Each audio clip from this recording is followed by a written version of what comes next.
আমার স্বামী মাসের প্রথমে তার বেতনের সব টাকা আমার হাতে তুলে দিলেও তার এক পয়সা খরচ করার অধিকার আমার ছিল না। কোনো জিনিসের প্রয়োজন হলে নিজেই কিনে এনে দিত, তবুও আমার হাতে টাকা খরচ করতে দিত না। মাসের শেষে কড়ায় গন্ডায় সব হিসাব বুঝে নিত সে। এসব নিয়ে অবশ্য আমার তেমন কোনো সমস্যা ছিল না।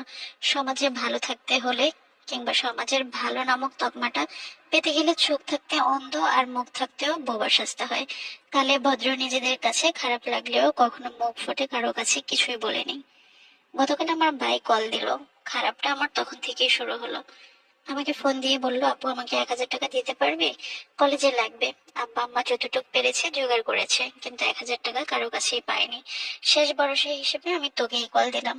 মধ্যবিত্ত পরিবার যদি বাবার বয়স বাড়ে আর কোনো নির্দিষ্ট উপার্জনের পথ না থাকে, তখনই অভাব কাকে বলে সুস্পষ্ট ভাবে সেটা পরিবারে বেশি ওঠে। ভাইটা সবেমাত্র কলেজে ভর্তি হয়েছে, কম করে হলেও 5-6 হাজার টাকা তো লাগবেই। সবাই আমি বুঝতে পারি, কিন্তু কিছুই বলার উপায় নেই আমার। আমার নিজের কাছে অনেক পুরানো 500 টাকা ব্যাগের এক চিপার মধ্যে পড়ে আছে। বেশ কয়েকবার ধরে বেশ কয়েক মাস ধরেই টাকাটা জমিয়েছি আমি। বাকি টাকাটা আমার স্বামীর কাছে খোঁজা ছাড়া আমার কোনো আর উপায় নেই।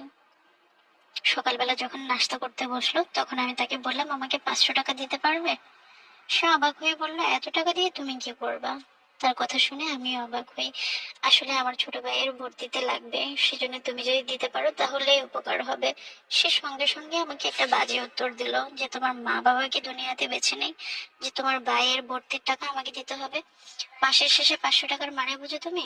টাকা রোজগার করতে কেমন লাগে সেটা আমি জানি। তুমি ঘরে বসে কিভাবে বুঝবে? আমার কাছে কোনো টাকা পয়সা নেই।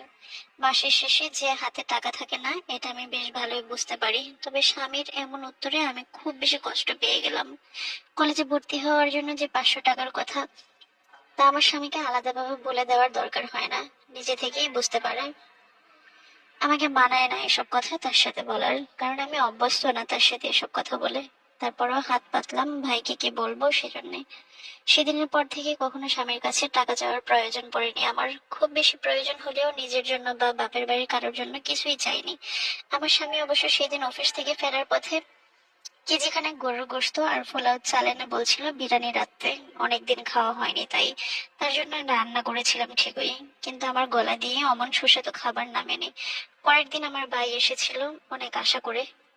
বিয়ের আগে কয়েকটা টিউশনি করাতাম, তখন বোনের কাছে কিছু আবদার করলেই কখনো না বলেনি। সেই ভরসা নিয়ে হয়তো এসেছে আজকেও। বুঝতে পারিনি তার বোন আজ আর অবিবাহিত নয়, তাদের পরিবারের সদস্য নয়। সমাজের মতে বিয়ের পর মেয়েদের স্বামী সন্তান সব, মা বাবা ভাই বোন নেহাত তার বাড়ির আত্মীয় মাত্র। যুগ যুগ ধরে চলে আসে এই নিয়মের বাইরে যাওয়ার অধিকার হয়তো কোনো মেয়েরই নেই। কেউ কেউ অতিরিক্ত ভাগ্যবতী বলে এই নিয়মে তাদের স্পর্শ করেনি। তাদের ব্যাপারে হয়তো আলাদা। ছোটবেলায় খালামণি একজোড়া রূপার নূপুর বানিয়ে দিয়েছিল, তেমন পায়ে দেওয়া হয়। সেই নূপুর জোড়া ভাইয়ের হাতে তুলে দিয়ে বলেছিলাম, মাসের শেষ তো, তোর দুলাভাইয়ের কাছে টাকা নেই, এই জোড়া বিক্রি করে দে। আমি তো এসব পড়ি না। ভাই হাত পেতে নূপুর জোড়া নিয়েছিল বটে, তবে চোখের পানিটা আড়াল করতে পারেনি। খাওয়ার টেবিল থেকে রাতে বেঁচে যাওয়া অবশিষ্ট বিরিয়ানির সুবাসে হয়তো তাকে বুঝিয়ে দিয়েছিল তার বোনের জীবনের আবছা কিছু অংশ। স্কুল পাশ করা ছেলের বয়স তো খুব একটা কম নয়। ভাই চলে যাওয়ার পর স্বামী অবশ্য জানতে চেয়েছিল ভাই কেন এসেছে। বলেছিলাম আমাকে দেখতে এসেছে। আমার কাছে থাকা তার বেতনের অবশিষ্ট টাকাগুলো গুনতে গুনতে বলছিল, তা ওকে খেয়ে যেতে বললে না কেন? শালাবাবু তো বিরিয়ানি অনেক পছন্দ করে। উত্তরে আমি শুধু মুচকি হেসে বলেছিলাম, এসব সামান্য কারণে সংসার ফেলে চলে যাওয়ার মতো মেয়ে আমি নই। একা থাকতে পারার সাহস জোগাতে পারলেও সমাজের তিক্ততা মেনে নেওয়ার সাহস আমার কখনোই হবে না। স্বামী সংসার ছেড়ে যাওয়ার চিন্তা আমার মাথায় আসেনি। শুধু মনের কোথাও একটা গভীর ক্ষত হয়েছিল, যে ক্ষত থেকে ব্যথা ক্রমশ আমার ভিতরে ছড়িয়ে পড়েছে। কষ্টে চোখের পানি বেরিয়ে এসেছে, বুকে তীব্র ব্যথা অনুভব হয়েছে। পরে আবার ক্ষতটা শুকিয়ে গেছে। আচ্ছা, এসব ক্ষত কি কখনো শুকিয়ে যাবার মতো, বলেন তো? আমি যদি আমার মা বাবা ভাই বোনের জন্যই কিছু করতে না পারি, এই কষ্ট আমার একার না, সব মেয়ের। সব মেয়েরাই চায় সে মেয়ে হলেও যেন বাবার বাড়ির মানুষগুলোর জন্য অন্ততপক্ষে কিছু করতে পারে, বিশেষ করে মা বাবা আর ছোট ভাই বোন থাকলে।